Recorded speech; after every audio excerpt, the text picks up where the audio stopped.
Kan udah tidur atau belum? Belum tidur. Belum tidur. Siap-siap mau tidur, cuman mau ke toilet dulu, mau buang air kecil. Nah, pada saat di dalam kamar mandinya pun nggak aku nyalain lampunya. Jadi aku buang air kecil tapi ngadep ke arah lorong pintu samping yang sekaligus dapur. Jadi itu pintu kalau keluar kamar mandi itu langsung ke pintu samping. Nah, aku memposisikan udah lurus banget sama si pintu samping. Dengan posisi pintu kamar mandi tidak ditutup. Tidak ditutup. Tuh. Nah, pada saat aku sedang buang air kecil, aku iseng melihat ke arah lorong pintu samping. Waktu aku fokus ke arah pintu samping, itu ada kayak aku ngeliat kain warna merah, cuman aku ngeliat punggung gitu, Mbak. Hah?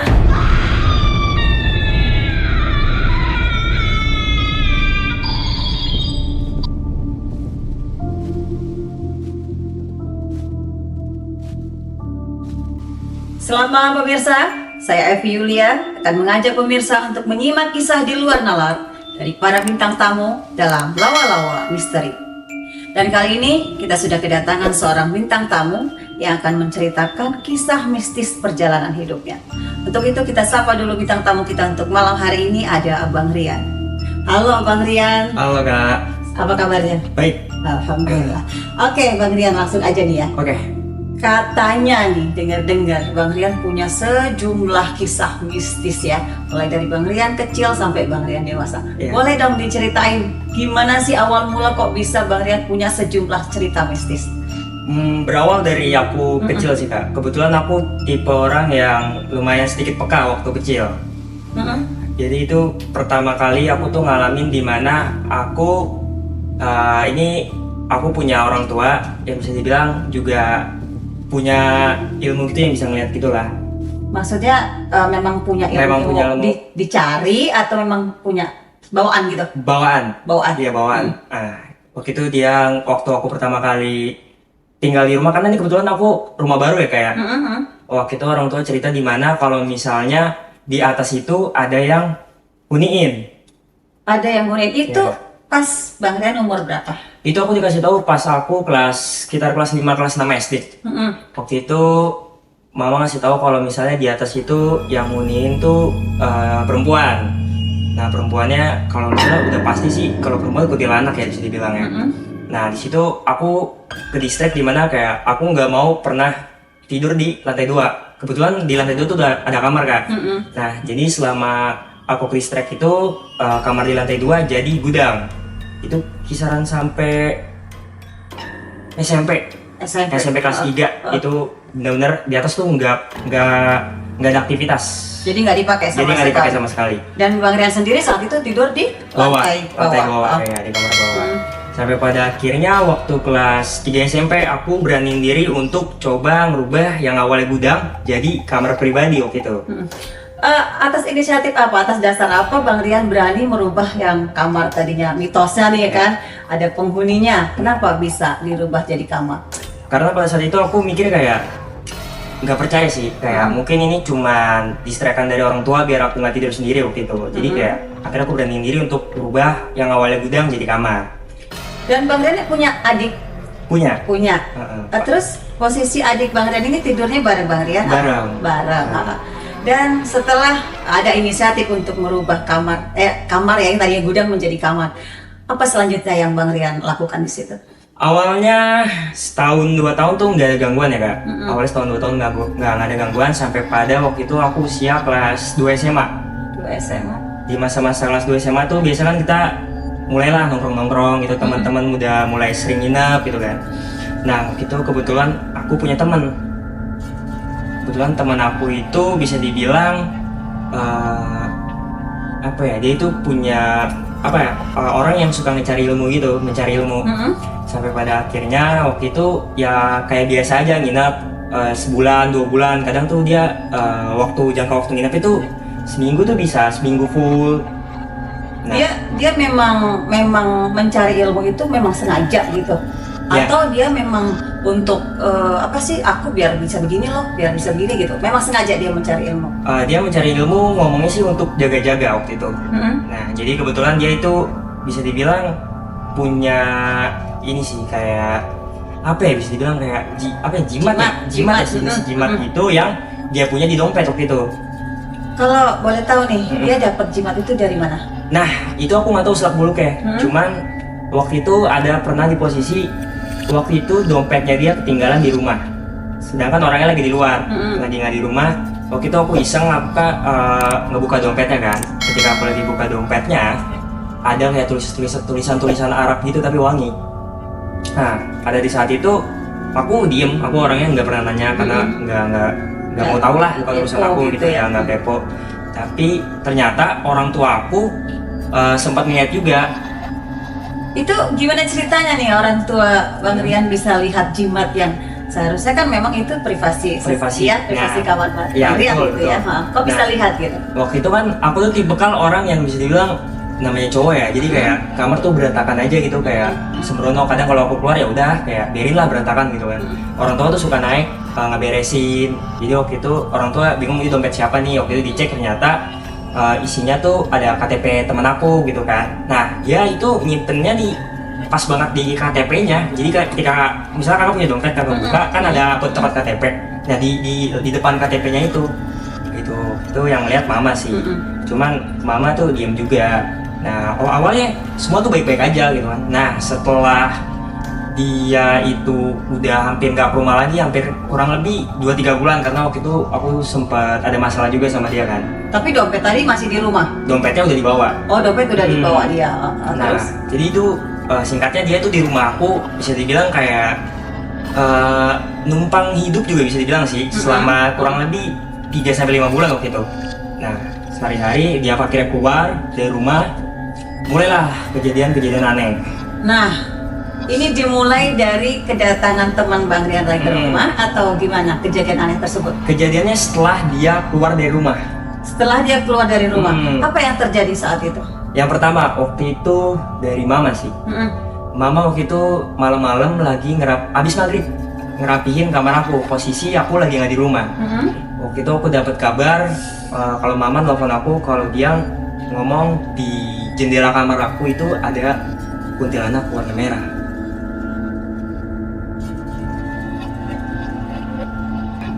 Apakah ini ada sangkut pautnya sama jimat yang punya teman Bang Rian? Kita sekeluarga berspekulasi sih Kak. Berspekulasi ke sana karena waktu itu semenjak beliau keluar, teman aku keluar, itu sering banyak gangguan. Contohnya tadi yang mama ngeliat kuntilanak merah. Aku awalnya nggak percaya karena kayak nggak mungkin lah gitu kan ada kuntilanak gitu kan.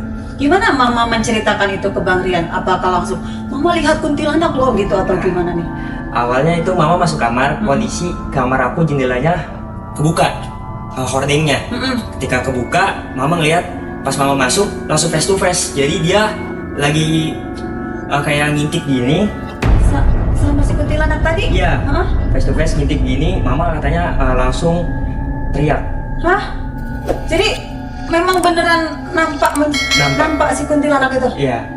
Jadi setelah face to face tuh, apa yang mama Bang Rian? Aduh, gimana ya? Reaksinya? Reaksi pingsan atau gimana gitu? Yang pertama dia cerita dari mama ya, mama itu teriak, kedua lemas katanya. Terus papa langsung naik ke atas dan kemudian tuh kuntilanaknya udah nggak ada lagi pas mungkin ketika mama mengalihkan muka hilang katanya. Pas teriak mengalihkan muka, lihat nggak ada lagi. Terus saat itu Bang Rian di mana posisi? Kondisi aku lagi di luar Kak. Di luar. Di luar rumah, lagi nggak di rumah. Jadi setelah Bang Rian pulang baru diceritakan. Tapi pada saat itu aku nggak percaya. Karena aku pikir mungkin kayak halusinasi gitu kan. Nah setelah mama cerita dari kejadian tersebut, mulailah ada gangguan-gangguan. Gangguan ke Bang Rian ya? Aku sendiri pribadi. Apa yang Bang Rian rasakan saat itu? Atau apa yang Bang Rian jumpai saat itu? Dari yang mungkin gangguan bisa dibilang kayak suara-suara gitu ya awalnya ya. Itu momen ketika pertama kali aku ngerasain. Aku waktu itu, aku kan bisa dibilang orang yang tidur tuh nggak nentu jamnya Kak. Itu kadang jam 4 pagi, jam 5 pagi. Nah ada momen suatu ketika waktu itu ingat banget aku keadaan jam 3 subuh lagi hujan. Lagi hujan, lampu mati, aku posisi lagi tiduran aja kayak biasa scrolling. Aku dulu di kamar itu ada lemari. lemari bisa dibilang ya buat nyimpen pakaian aja sama buku-buku, karena waktu itu zaman aku masih kelas 3 SMA. Nah, di momen itu aku lagi scrolling sambil tiduran, ada yang ngetok-ngetok lemari baju aku. Dari dalam lemari? Dari dalam lemari. Diketok berkali-kali. Aku waktu itu masih positive thinking. Ini mungkin kucing aku lah ada di dalam, karena aku pelihara kucing kan. Oke, aku bangun, nyalain lampu, aku buka, kosong. Lo sempet buka tuh lemari? Sempet buka. Karena waktu itu aku positif, oh ini kucing aku nih ada di dalam. Nggak ada terbersih sedikit pun dalam benak lo, apa sih kok ketok-ketok gitu, nggak ada? Nggak ada. Aku mikirnya kucing, karena kucing aku sempat sering ke atas dulu. Terus saat lo buka itu lemari, apa yang terjadi di situ? Ketika aku buka, ternyata kosong. Nggak ada apa-apa? Nggak ada apa-apa. Di situ aku langsung negatif thinking. Masya Allah. Jadi terus apalah yang Bang Rian rasakan ya saat itu begitu buka lemari yang tadi dia dipikir kucing, ternyata nggak ada apa-apa gitu. Aku pertama stuck momen dulu ya, Mm-mm. nggak bisa ngapa-ngapain, aku diem kayak, oh mungkin tadi cuma halusinasi. Akhirnya aku matiin lampu, duduk lagi, aku posisi duduk, akhirnya di tempat tidur, main HP lagi. Aku tungguin nih beberapa saat. Ternyata ngetok-ngetok lagi, Ngetok lagi. 2 kali. Terus apa yang Bang Rian lagi kerja, buka pintu itu lagi atau diam karena udah tadi yang pertama udah buka tidak ada apa-apa. Tidak, Terus betul. ini yang kedua apa yang Bang Rian lakukan? Yang kedua aku pertama langsung nyalain lampu nih. Nyalain lampu, aku ngomong kayak, jangan ganggu gua dong. Aku ngomong kayak gitu. Karena aku udah negatif thinking di mana kayak, oh ini ada yang ngeganggu. Udah lain dong ya Udah perasaannya karena yang pertama tadi memang dibuka tidak ada apa-apa Iya, gitu. betul. Jadi setelah itu apa yang terjadi? Setelah aku ngomong kayak gitu, aku matiin lampu lagi. Setelah aku ngomong jangan ganggu gua dong, aku tiduran lagi. Aku coba merem, tapi sengaja cuman merem doang, cuma mau lihat kayaknya reaksi dia apa nih setelah aku ngomong gitu kan. Ternyata setelah beberapa menit kemudian, hampir setengah jam aku tunggu, nggak ada reaksi lagi.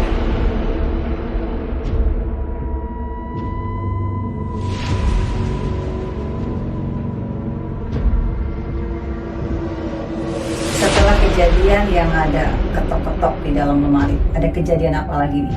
Ada. Apa itu? Jadi itu bisa dibilang yang kejadian ketok-ketok tuh sebagai permulaan lah. Baru awal Baru itu ya? awal banget. Baru awal dari kejadian-kejadian yang Iya. Bang Rian alami. Betul. Oke, boleh dong diceritain Nah. apa lagi? Kebetulan setelah kejadian tersebut aku kebetulan kelas 3 SMA, dimana waktu itu teman-teman aku sering banget ke rumah. Nah, jadi itu kita tuh kalau teman lagi pada ke rumah ya kayak anak-anak biasa begadang gitu kan. Nah, di satu momen kita tuh waktu itu namanya masih SMA pelajar, kita tuh ngerokok ya, walaupun nggak baik tapi pada ngerokok. Pengen ngerokok jadi pakai yang budget murah. Itu orang tua tahu tuh kalau Bang Rian ngerokok tuh. Tahu. Nah, kebetulan waktu itu kita nyari-nyari rokok murah sampai akhirnya ketemu satu rokok tuh murah, harganya cuman sebungkus itu 11.000. Cuman rokoknya itu pure tembakau tapi baunya itu ada bau-bauan. Maksudnya bau-bauan seperti apa? Asap rokoknya tuh bau teh, tapi tehnya tuh teh melati.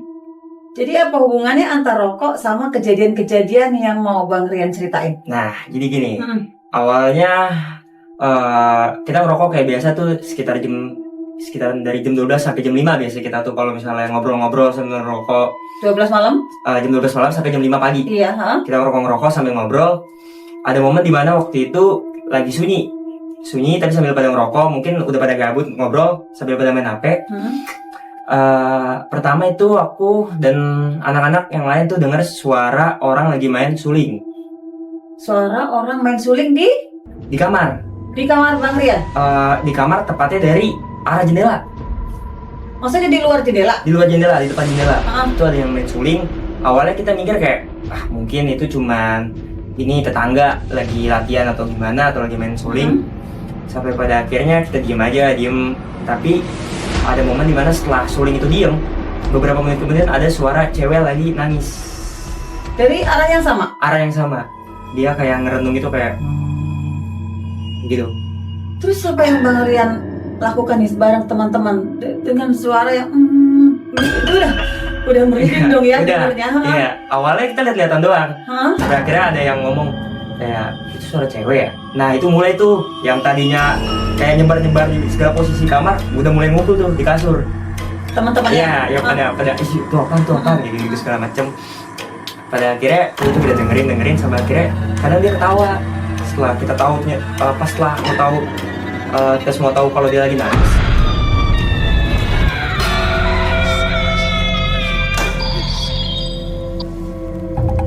Di situ tanpa pikir panjang kita semua masuk selimut gitu. Nggak coba ngecek, nggak Nggak. coba ngecek itu apa sih, suara apa gitu. Nggak ada yang berani sama sekali. Itu kejadiannya di jam 5 pagi. Di jam dari jam 2 sampai 4 itu biasanya. Memang setiap malam. Setiap malam. Awalnya itu pertama kali. Malam. Dia nangis, ketawa, segala macam itu pertama kali di rumah itu. Sampai pada akhirnya di hari selanjutnya teman-teman udah nginep dong.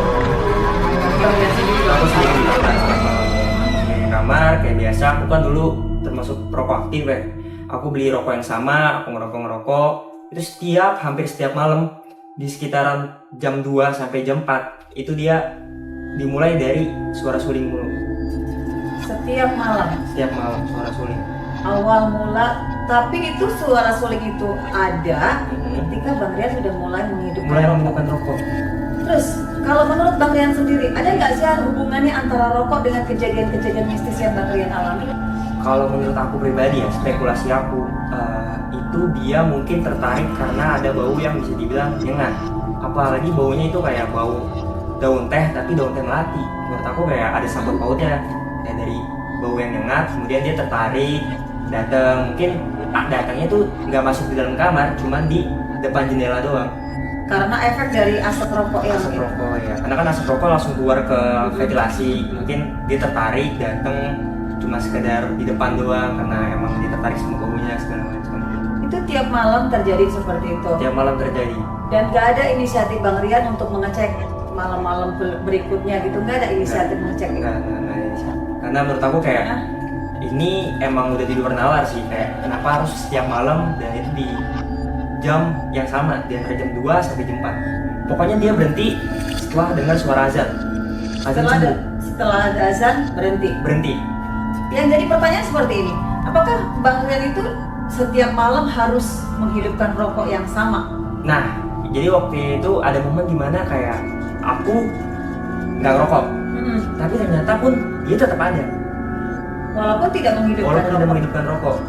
Balik lagi kalau ditarik sama cerita yang awal, kemungkinan itu spekulasi aku ya sama orang rumah itu gara-gara pernah ada yang punya jimat di kamar itu. Kan emang temen aku yang awalnya itu suka ngeliat dia punya jimat, mungkin itu dari apa sih bisa dibilang ya, kalau misalnya penjaganya. Penjaga jimat itu. Ya, si teman aku punya jimat, mungkin si penjaganya itu walaupun si teman akunya udah nggak ada dan jimatnya pun udah dibawa sama dia, cuman si penjaganya itu masih di situ menurut aku. Nggak ada pernah apa namanya ngobrol dengan orang tua atau orang pintar. Apa sih ini yang terjadi di rumah kami gitu? Nggak ada. Sempet waktu itu orang tua sih, karena orang tua papa itu lumayan peka juga. Papa juga ngomong sepertinya perempuan yang suka ganggu itu adalah si penjaganya teman aku, cuman dia nge-stay karena mungkin suka sama ya mungkin suka sama kamar aku atau sama pribadi atau gimana nggak tahu. Terus itu berlangsung dari malam ke malam masih seperti itu. Masih seperti itu sampai pada akhirnya ada momen dimana dia itu speak up, bicara, si makhluk itu. Apa yang dibicarakan? Jadi aku ceritain by detail aja ya. Boleh. Waktu momen jam 2 atau jam 3 pagi, posisi aku belum tidur. Aku lagi scrolling HP lagi. Ada yang salam ke aku. Tapi dia ngomong tuh bahasa Arab. Cewek. Salamnya seperti kita assalamualaikum. Dia ngomong assalam berulang kali di kamar. Aku mikirnya kayak mungkin nih tetangga ngaji assalam berkali-kali. Sampai akhirnya setelah dia assalam berkali-kali aku diem, dia lanjut kayak ngomong tapi bahasa Arab. Bang Rian ngerti apa yang Aku nggak tahu dia ngomong apa. aku udah mulai nggak tuh. Hah? Akhirnya aku coba tanya adek aku melalui HP, WhatsAppan. Aku kira awalnya mama aku, karena ini suara cewek. Mama aku tuh kesurupan atau emang lagi ngaji.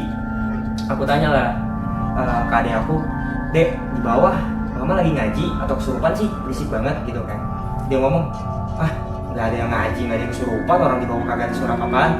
Di situ aku langsung diem kan, diem speechless. Sampai pada akhirnya dia masih tetap ngobrol. Mungkin dia mencoba ngobrol sama aku ya, cuman aku nggak ngerti bahasanya. Aku telepon lah adek aku, dia ke atas. Aku telepon, tapi adek aku mungkin udah malam kali ya, udah amat, jadi sama dia nggak dijawab. Udah tuh, aku diem sampai pada akhirnya dia selesai ngaji. Si makhluk. Iya, pokoknya dia tuh ngomong tapi kayak sambil ngaji gitu. Itu apa yang Bang Lian lakukan pada saat itu dengan mendengar yang makhluk itu terus seperti mengaji gitu kan? Apa yang Bang Lian lakukan pada saat itu? Yang pertama aku ngerasa kalau misalnya dia nggak ganggu secara fisik, misal oke, kalau aku cuman diem sama dengerin aja dia mau ngapain sih. Ternyata dia mungkin ya, yang aku pikirin waktu itu, oh mungkin dia lagi ngaji baik, maksudnya ke diri aku gitu kan, kayak ngelindungin bukan ngeganggu. Jadi kayak ya udah, just let it flow aja gitu, kayak biarin dia ngelakuin apa yang dia suka, cuman nggak ngeganggu aku. Itu di luar, tapi kan di luar kamar. Itu di dalam kamar, suaranya, jadi ini ruangan, dia ngelilingin suaranya. Jadi satu ruangan ini suara orang ngaji. Oh, jadi menggema di Menggema, dalam iya. kamar tuh. Suara cewek, cuma suara ceweknya berat. Tapi nggak ada sosok yang Bang Rian nampak. Enggak, aku kan emang setelah dia ngaji tuh aku pure stay di kasur, hanya dengerin, aku mati semua. Udah, aku nggak bisa lihat apa-apa, cuma dengerin dia ngomong tapi sambil ngaji. Itu lampu mati memang dimatikan. Emang aku kan kalau malam selalu mati lampu. Karena semenjak kejadian dimana yang pertama kali aku cerita diketok-ketok, aku tuh nggak pernah positive thinking lagi kalau udah ada gangguan di kamar. Jadi kayak ya udahlah, suka-suka dia aja kayak gitu. Sampai pada akhirnya dia sebelum pamit mungkin ya, dia ngomong lagi assalam sekali, habis itu udah pergi. Aku langsung bisa tidur habis itu. Nggak ada kepikiran aneh-aneh lagi, bisa langsung tidur. Karena udah terbiasa. Oh, jadi kejadian-kejadian yang Bang Rian alami itu Bang Rian anggap udah biasa Udah gitu biasa, ya? Udah karena- nggak kaget lagi Iya, gitu. karena kan emang aku setiap malam itu selalu dinangisin, ketawain, sama dikasih suara suling itu. Kayak setelah kejadian itu keseringan aku alami, dia kebiasa aja gitu, kayak ya udah suka-suka lo, asalkan lo nggak ganggu gue secara fisik gitu. Jadi selama sudah kejadian yang berulang itu, sampai ada nggak sih suatu saat itu Bang Rian lihat makhluk itu secara wujud gitu? Oke, aku pernah ngelihat secara wujud, cuman nggak nampak muka ya. Ini kejadiannya di sebelah rumahku ketika aku lagi pulang main lah biasa. Gila, gue merinding. Ya, boleh teruskan. Aku udah terbiasa sih, karena emang sering diganggu, jadi kayak udah biasa aja gitu, asalkan dia nggak ganggu, intinya kayak gitu. Jadi momennya tuh ketika waktu itu aku pulang selalu jam 12 malam. Waktu itu aku posisinya lagi diantar sama teman, lagi nggak bawa kendaraan. Waktu itu diantar sama teman, kan lumayan jauh nih jarak dari, karena kan aku di perumahan gitu, dan perumahan aku lagi di portal, dan teman aku cuma bisa nganter sampai portal kan, biar aku jalan. Berarti Bang Rian masuk ke rumah jalan kaki. Jalan kaki, ngelewatin portal. Jam berapa saat itu? Sekitaran jam 12-an. Jam 12. Jam 12-an, aku jalan kayak biasa, cuman emang mata aku tuh bisa dibilang agak bandel ya, lihat kemana aja gitu kan. Nah, aku jalan segala macem.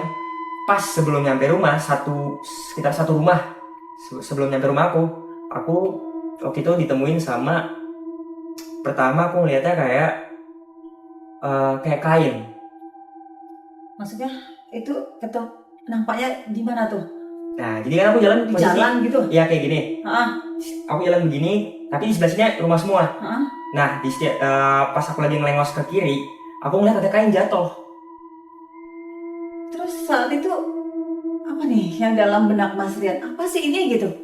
Waktu itu aku namanya speechless, jadi kayak nggak bisa mikir. Pertama stuck momen, aku diem, ini apa ya? Aku coba mikir, sampai akhirnya beberapa menit kemudian, mungkin semenit, aku sadar, wah ini kok ada selendang, bukan selendang, kain. Kalau boleh tahu nih, jarak antara selendang sama Bang Rian berapa jaraknya kira-kira? Sekitar 2 meteran. 2 meter. 2 meteran ya, karena aku posisi di tengah jalan, di sebelah kiri nih rumah semua. Jadi kiri kanan rumah, aku di tengah-tengah aja jalan. Nah, aku melihatnya di rumah sebelah kiri. Itu satu rumah sebelum nyampe rumahku. Berarti makhluk itu bukan di rumah Bang Bukan. Rian. Nah, cuman nggak tahu emang dia niatnya pengen ngeganggu aku, apa yang dari rumah aku pengen ngeganggu aku, pengen ngasih tau nih wujud gua kayak gini. Waktu itu aku sempat penasaran. Aku coba lihat ke atas. Kan emang aku ngeliat ke atas mungkin kayak ngedongak sedikit gini, lihat ke atas sedikit, itu dia, aku belum melihat badannya, kepalanya belum ada.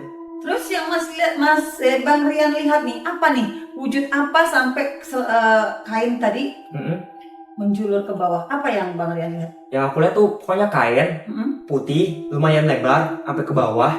Itu kainnya juga nggak kain pure putih, kayaknya tuh kayak samar-samar gitu kayaknya.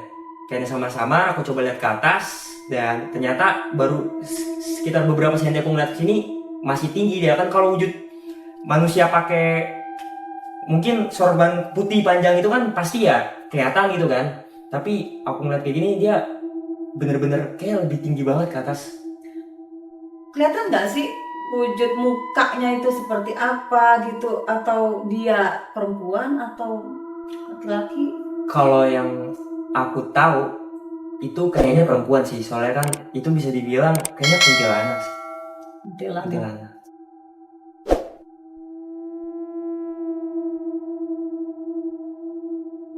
Dari beberapa kejadian yang udah dilalui sampai melihat yang kain putih ya, sosok kain putih gitu kan. Ada lagi nggak sih kejadian yang memang nampak lagi nih ya, nampak kayak kain putih tadi? Ada sih Kak, malah menurut aku ini lebih parah sih. Lebih parah dari yang putih ini, karena ini beneran di dalam rumah. Itu Bang Rian nampak sendiri langsung atau ada orang lain yang sama-sama melihat saat itu? Itu langsung aku sendiri dong. Itu kejadiannya seperti apa? Jadi seperti biasa ya Kak, aku setiap kejadian horor di rumah itu entah digangguin atau diliatin itu selalu malam ya. Itu kisaran jam 2 sampai jam 4 ya pokoknya. Itu aku ingat banget, aku lagi di atas. Di posisi itu waktu itu aku pengen ke toilet. Nah waktu aku ke toilet, aku jalan, kan aku emang turun dulu ya kalau mau ke toilet ya. Turun tangga, di samping tangga tuh toilet. Nah lalu di depan toilet itu dapur Kak, yang nembus lurus ke lorong ke arah pintu samping. Nah jadi pada saat waktu itu aku di dalam toilet itu, karena mungkin udah malam banget ya Kak ya, karena kan nggak mungkin orang tua bangun atau adik bangun ke kamar mandi juga. Jadi waktu itu aku nggak nutup pintu kamar mandi. Itu sekitar jam berapa? Jam 3-an seingat aku. Berarti Bang Rian udah tidur atau belum? Belum tidur. Belum tidur. Siap-siap mau tidur, cuman mau ke toilet dulu, mau buang air kecil. Nah pada saat di dalam kamar mandinya pun nggak aku nyalain lampunya. Jadi aku buang air kecil tapi ngadep ke arah lorong pintu samping yang sekaligus dapur. Jadi itu pintu kalau keluar kamar mandi itu langsung ke pintu samping. Nah aku memposisikan udah lurus banget sama si pintu samping. Dengan posisi pintu kamar mandi tidak ditutup. Tidak ditutup, betul. Nah pada saat aku sedang buang air kecil, aku iseng melihat ke arah lorong pintu samping. Waktu aku fokus ke arah pintu samping, itu ada kayak aku ngeliat kain warna merah, cuman aku ngeliat gitu kan. Jadi kayak gimana ya?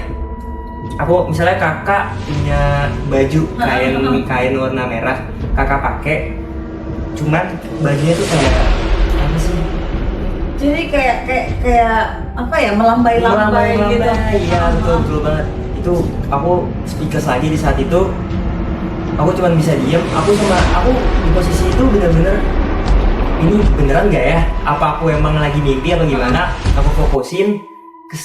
Pas ketika aku fokusin, aku deketin, itu posisinya tiba-tiba udah hilang sekelebat. Dia bener-bener kayak aku coba samperin itu langsung hilang aja, kayak bener-bener kayaknya mental aja gitu. Jadi maksud Bang Rian menyamper itu, Bang Rian sudah keluar dari kamar mandi? Iya, coba jalan untuk nyamperin, karena itu dia posisinya ada di lorong pintu samping yang searah sama pintu keluar toilet. Jadi posisi pas Bang Rian di kamar mandi tuh kan melihat bayangan kain merah gitu Ya, kan, tapi nyata bayangannya. Nyata, itu udah aku pastiin banget karena aku bener-bener kayak mencoba menyadarkan diri karena udah jam 3 pagi juga kan, takutnya emang halusinasi, ternyata emang beneran aku lihat gitu. Saat Bang Rian melihat sesosok merah itu posisinya menghadap Bang Rian atau membelakangi Bang Rian? Itu posisinya ngebelakangin aku, cuman ada kain-kain merah emang apa sih tadi? Melambai-lambai aja ya. Tapi berbentuk sesosok wanita atau memang cuma sekedar kain merah yang Bang Rian? Yang aku lihat emang kain merah itu menjulur ke bawah, cuman gak sampai lantai, cuman dia kayak bendera berkibar-kibar doang, kayak gitu yang aku lihat. Tapi Bang Rian tidak melihat ada kepalanya, tangan gitu, tidak? Enggak, jadi aku fokus ke satu titik, fokusnya itu ke yang lambai-lambai doang. Tapi itu kain merah, aku ingat banget itu kain merah, dia melambai-lambai doang. Pada saat itu aku coba fokus, aku coba tenangin diri, aku coba jalan, ternyata langsung hilang aja. Itu kayak persekian detik deh, setelah ngedipin mata tiba-tiba udah nggak ada. Dan pas aku samperin itu cuman nggak ada apa-apa, nothing. Nggak ada apa-apa. Nggak ada apa-apa. Jadi menurut Bang Rian itu apa? Kalau aku tarik benang merahnya, Mama kan pernah lihat juga ada kuntilanak yang warna merah gitu ya, baju merah, yang berbaju merah tuh di atas. Ya kalau misalnya aku tarik benang merahnya, mungkin itu yang pernah Mama lihat sih kayak sosoknya. Ini Bang Rian kejadian ini cerita tidak sama Mama? Aku lihat nih tadi malam sesosok makhluk yang bergaun merah. Cerita nggak? Ya aku sempat cerita. Aku cerita ke Mama, dan respon Mama itu kayaknya ya mungkin yang Mama pernah lihat ada di jendela kamar kamu. Kalau bisa kamu tidur jangan malam-malam atau sering sholat lah di rumah gitu dong cerita. Dari berbagai macam kejadian yang udah Bang Rian alamin ya, banyak kayak semacam teror lah ya kalau kita bilang. Ada nggak sih kejadian yang pernah melukai Bang Rian atau keluarga? Alhamdulillah sampai sekarang sih nggak ada sih Kak, itu cuma sekedar gangguan-gangguan yang bisa dibilang non fisik ya. Alhamdulillah secara yang bikin insiden gitu, alhamdulillah sampai sekarang nggak ada.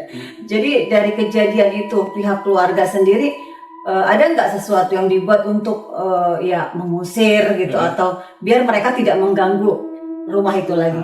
Jadi itu kita tuh di sekeluarga sepakat ya kayak kalau misalnya kita nggak ada di rumah, itu di rumah selalu harus disetel sama ayat-ayat ngaji gitu yang untuk mengusir makhluk-makhluk halus deh. Setiap kita nggak ada di rumah. Setiap tidak ada di rumah, walaupun dalam rumah keadaan kosong. Iya. Dan keluarga lain ada nggak yang diganggu dengan kejadian-kejadian yang seperti Bang Rian alami? Untuk keluarga sebenarnya sih aku nggak tahu ya Kak, karena aku bukan tipe kalau orang yang kepo, jadi kayak mungkin dari adik-adik aku ada yang pernah cerita, cuman nggak pernah cerita ke aku, ceritanya ke Mama kayak gitu sih. Jadi kalau menurut Bang Rian sendiri, Bang Rian tidak tahu untuk yang keluarga gitu ya. Aku cuman tahu soal pengalaman yang pernah aku rasain aja paling. Tapi satu keluarga hampir merasakan gitu. Merasakan pasti sih. Ada Mama. Kalau Papa sendiri gimana? Oh, Papa kebetulan pernah sih Kak. Ini dia bisa dibilang lihat sosok guling ya, pocong sih. Itu di mana lagi itu? Itu di kamar aku sih Kak. Di luar kamar aku, di jendela kamar. Posisinya berdiri? Itu posisi berdiri gitu papanya lihat nih. Kalau dari versi papaku cerita ya, kalau dari papaku cerita itu ketika jam 2 jam 3 waktu itu emang hujan lagi, badai-badainya ya, terus atap bocor ke bawah. Itu karena biasa saluran di atas rumah aku tuh yang di luar kamar aku, yang di luar jendela itu suka ada yang mampet Kak. Nah, papa waktu itu inisiatif untuk coba benerin ya. Waktu itu dia keluar sekitar jam 2 jam 1 kalau nggak salah ya. Dia keluar, ternyata ada mungkin di sekitar beberapa meter dari jendela Kak, di sebelah kanan aku ingat dia cerita, di beberapa meter sebelah kanan itu ketika dia lagi proses membenarkan saluran yang mampet, itu dia ngeliat ada pocong yang lagi diri. Untuk jelasnya aku nggak tahu, papa cuma ngomong kayak gitu. Pocong yang lagi berdiri? Lagi berdiri, cuma ngeliatin doang katanya. Terus apa yang Papa Bang Rian lakukan nih? Kalau Papa sih bisa dibilang orang paling berani ya di rumah ya. Jadi Papa tuh mungkin dia nggak panik, nggak apa-apa deh, cuman ngerespon biasa aja sih Kak. Kayak mungkin karena emang bukan tipe kalau orang penakut ya kak. Jadi mungkin disimpan aja gitu di dalam hatinya, nggak takut segala macam, paling cuma baca doang sih. Dibawa santai. Dibawa santai aja, cuman fokus apa yang dia mau kerjain doang. Jadi antara kejadian yang satu dengan kejadian yang lainnya, apakah kejadiannya itu berdekatan? Misalnya hari ini hari apa begitu? Biasanya itu siklusnya itu sebulan bisa 3-4 kali sih kak. Tapi nggak setiap hari juga, paling kayak minggu pertama ada ini, minggu kedua baru ada, seperti itu sih kak. Jadi sampai saat ini apakah masih terjadi di rumah gangguan-gangguan tersebut? Alhamdulillahnya semenjak kita sekeluarga sepakat untuk setel selalu pengajian gitu ya, lewat YouTube biasanya itu di setel tiap kita nggak ada di rumah. Alhamdulillah sih nggak ada gangguan yang aku terima ya. Kalau yang lain aku nggak tahu sih kak. Berarti kalau Bang Rian mungkin sudah bisa dibilang ini sudah aman gitu ya? Sepertinya sudah aman. Sudah aman, tidak ada gangguan-gangguan lagi. Jadi harapan Bang Rian apa nih untuk kedepannya? Apakah mau seperti ini terus atau udah aku udah capek dengar-dengarnya gitu? Harapan aku ke depannya sih kalau bisa diganggu lagi ya, biar nanti bisa aku videoin juga kan. Ini agak lain ini. Biar nanti kalau kesini lagi aku bisa tampilin kalau misalnya ini beneran real gitu. pengalaman aku. Jadi itu mungkin cerita dari Bang Rian ya. Karena udah terbiasa juga sih kak, bukan yang mau sombong. Jadi udah kayak udah asik aja lah asik gitu aja ya. lah, ya nggak apa-apa selagi nggak ganggu fisik gitu. Yang penting aman ya, tidak melukai untuk keluarga kita. Iya. Oke Bang Rian, terima kasih banyak nih untuk waktunya. Sama-sama kak. Ternyata banyak kisah yang Bang Rian alami ya, mulai dari SMP, SMA bahkan hampir sampai saat ini gitu. Dan berharap ini malah terjadi lagi. Iya, gitu. biar nanti aku bisa ada Cerita buktinya lagi. cerita lagi. Oke. Jadi terima kasih untuk waktunya. Semoga sehat selalu bareng keluarga ya. Terima kasih kak. Terima kasih.